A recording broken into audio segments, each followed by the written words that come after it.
Join me as I challenge myself to create stunning mini canvas art using just finger painting. Can I make something that actually looks good? Finger painting is an art form that's all about embracing creativity and having fun. It's a super accessible way for beginners to get into art, and I love that it's all about experimentation and playing around with colors and textures. You don't need to have any fancy skills or training to get started, which is what makes it so appealing to so many people. One of the biggest misconceptions about creating art is that you need to have some kind of natural talent or skill. But the truth is, art is all about practice and experimentation.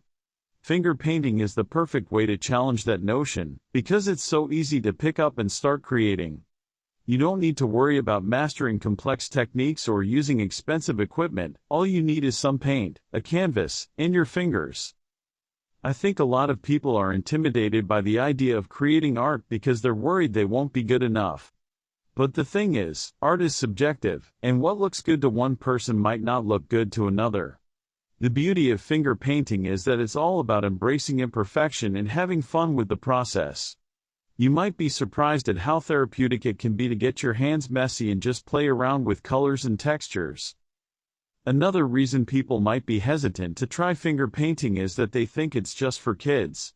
But trust me, this is an art form that can be enjoyed by people of all ages.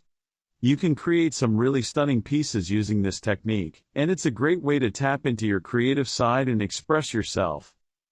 Let's get started with the materials we'll need for today's project. We'll be using mini canvases, which are just the right size for creating small, intricate pieces of art. You can use any type of paint you like, but I'll be using acrylic today. You'll also need a palette or plate for mixing your colors, and a cup of water for cleaning your fingers.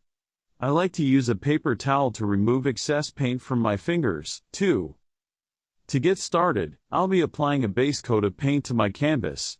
This is just a simple layer of yellow ochre that will help bring out the colors we'll be using later.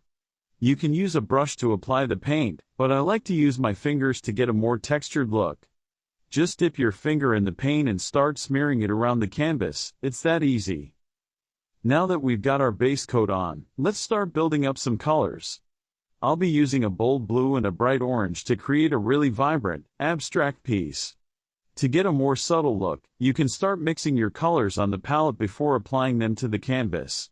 Or, if you like a more dramatic look, you can apply the paint straight from the tube. The choice is yours. As we build up our colors, you can start to experiment with different techniques to add some texture and interest to your piece. One of my favorite things to do is use my fingers to create little swirls and patterns on the canvas. You can also try using a gentle tapping motion to create a more subtle look. Let's take a step back and look at what we've created so far. I love how the blue and orange are working together to create this really dynamic, abstract piece. The texture from the finger painting is adding a really interesting element to the canvas, too. To finish off our piece, let's add a few highlights using a small dotting tool. This is just a simple way to add a bit of contrast to the canvas and make our colors pop. You can use a toothpick or even the end of a paintbrush to create these little dots. Just dip it in the paint and start dotting away. And that's it. I'm really happy with how this piece has turned out. The colors are vibrant and bold, and the texture from the finger painting adds a really interesting element to the canvas. I hope you've followed along and created your own stunning mini canvas art. If you have, be sure to share it with me in the comments below. Thanks so much for watching, and I'll see you in the next video, where we'll be exploring some advanced techniques for taking your canvas art to the next level. Don't forget to hit that subscribe button and the little bell icon